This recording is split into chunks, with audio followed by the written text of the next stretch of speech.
High বন্ধুরা, আমাদের YouTube channel কথার কলতানে তোমাদের সবাইকে স্বাগত। চলে এসেছি রান্নার একটা নতুন রেসিপি নিয়ে তোমাদের সামনে। তো আজকে আমি এখানে 500 কাতলা মাছ নিয়েছি, ভালো করে ধুয়ে নুন হলুদ মাখিয়ে রেখেছি।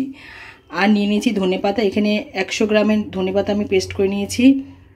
এখানে একটা বড় সাইজের পেঁয়াজ পেস্ট করা, এখানে 5 থেকে 7 কোয়া রসুন আর একটু আদা পেস্ট করে নিয়েছি। আর লোকে টমেটো কেটে নিয়েছি, চাইলে তোমরা টমেটোকে পেস্ট করে নিতে পারো। আর এখানে দুটো কাঁচা লঙ্কা নিয়ে নিয়েছি, পরে এটা লাগবে। আর জিরের গুঁড়ো, ধনের গুঁড়ো আর ফোড়নে যা দেবো সেটা দেখতেই পাবে।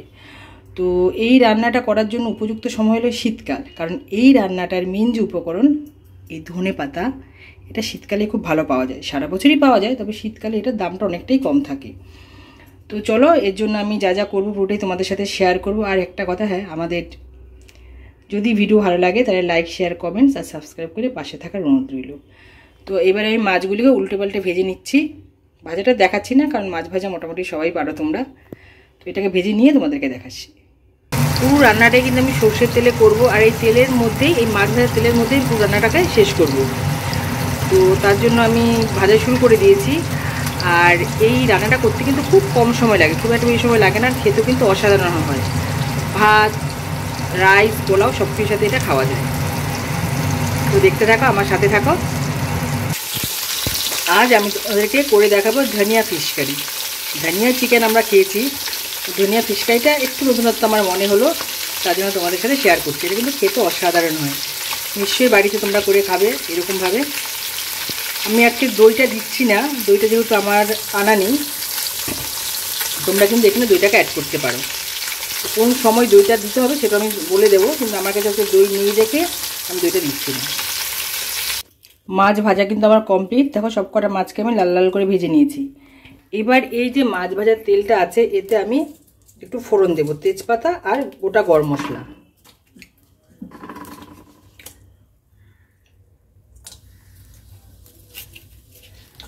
একটু নেড়ে চেড়ে নেবো, সুন্দর একটা গন্ধ বেরোনো পর্যন্ত। আচ্ছা, এই যে এলাচটা দেবে, এলাচটা কিন্তু ফাটিয়ে দেবে, নয়তো কিন্তু তেলে দেওয়ার পর একটু পরে এটা ফেটে কড়ার থেকে বাইরে বেরিয়ে আসবে।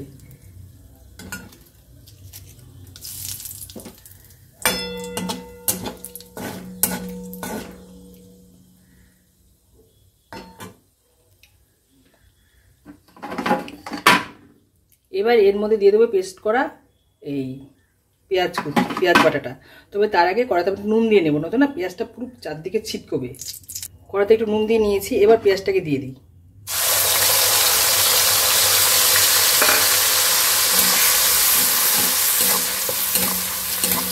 একটু নেড়ে চেড়ে নেবো, এই 1-1.5 মিনিটের মতো, পেঁয়াজের কাঁচা গন্ধটা যতক্ষণ এখান থেকে না যায়।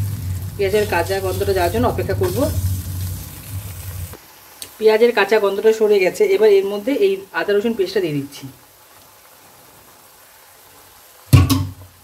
এবার এই আদা রসুন পেস্টটাকে আমি মিনিট খানিকের মতো ভালো করে এর সাথে নেড়ে চেড়ে মিক্স করে নেব। আদা রসুনের কাঁচা গন্ধটা যাওয়ার পরে এর মধ্যে টমেটো অ্যাড করব।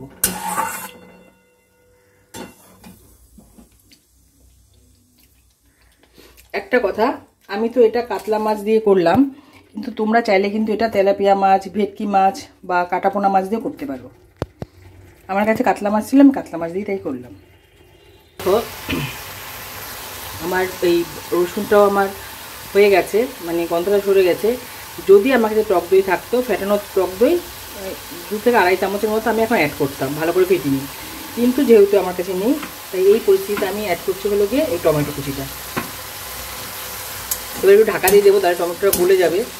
টমেটো গলা পর্যন্ত একটু অপেক্ষা করবো, মিনিট 2 টাইম লাগবে, টমেটো গলতে টাইম লাগে না। একটু এর মধ্যে নুন দিয়ে চাপা দিয়ে দেবো। দেখো, টমেটোটা পুরো আমার মিক্সড হয়ে গেছে, মিনিট 2 টাইম লাগলো। এবার এর মধ্যে কিছু গুঁড়ো মশলা অ্যাড করে দেবো, খুব সামান্য পরিমাণে। 1/2 চামচ জিরের গুঁড়ো, 1/2 চামচ দেবো ধনের গুঁড়ো, আর পরিমাণ মতো হলুদ।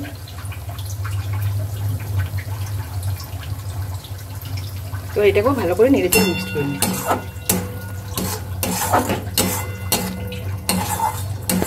টেস্টের জন্য, মানে ব্যালেন্সের জন্য একটু চিনি দেবো, সেটা পরে, এখন একটু পরে দেবো সেটা।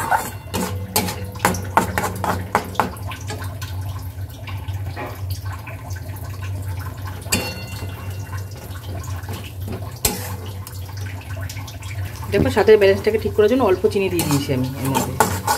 এবার এর মধ্যে মেন যে উপকরণ ধনে পাতা পেস্ট, এর মধ্যে আমি ধনে পাতা আর 3টে কাঁচা লঙ্কা দিয়ে পেস্ট করে নিয়েছি একসাথে, সেটাকে দিয়ে দিই।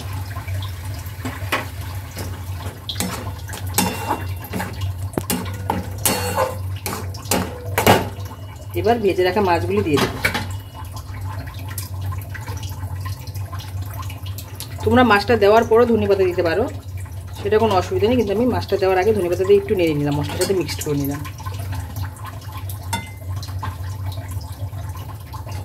এবার দুটো পিঠে ভালো করে ধনে পাতার এই কাইটাকে ভালো করে লাগিয়ে নেব। এখানটায় কিন্তু খুব একটা বেশি ঝোল ঝোল হবে না, এটা কাই হবে রান্নাটা।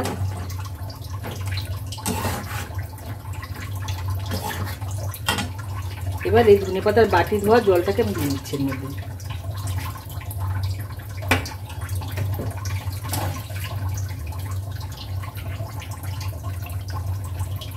খুব সামান্য জল দিলাম, মাছটা জাস্ট একটু ফুটে উঠলেই এটাকে নামিয়ে নেব। নামানোর আগে নুন মিষ্টিটা একটু চেক করে নেবে, কারণ আমি নুনটা দিলাম না, কারণ অনেকটা নুনই আমি প্রথমে তেলের মধ্যে দিয়েছি, তারপরেও মশলার মধ্যে সামান্য নুন দিয়েছি, তার জন্য নুনটা আমি দিলাম না। তাই এটা একটুখানি ফুটে উঠুক, ফুটে ওঠার পরে 1-2 মিনিটের মতো ফুটে উঠলে পরেই আমি নামিয়ে নেব। মোটামুটি আমাদের ধনিয়া ফিশ কারি রেডি হয়ে গেছে। এটা কিন্তু গরম ভাত, পোলাও আর রাইসের সাথে দুর্দান্ত লাগে খেতে। যদি এরকম নতুন নতুন রেসিপি পেতে চাও তাহলে আমাদের ভিডিওটাকে অবশ্যই করে লাইক করে রাখবে আর সাবস্ক্রাইব করে রাখবে। Thank you. দেখো এটা হলো ফাইনাল লুক ধনিয়া ফিশ কারির। খেতে কিন্তু ফাটাফাটি হয়েছে। আমি একটু নুনটাকে চেক করার সময় দেখলাম দুর্ধর্ষ খেতে হয়েছে। তো তোমরা এরকমভাবে বানিয়ে খেয়ে আমাকে কমেন্টসে জানাবে কেমন হলো। Thank you.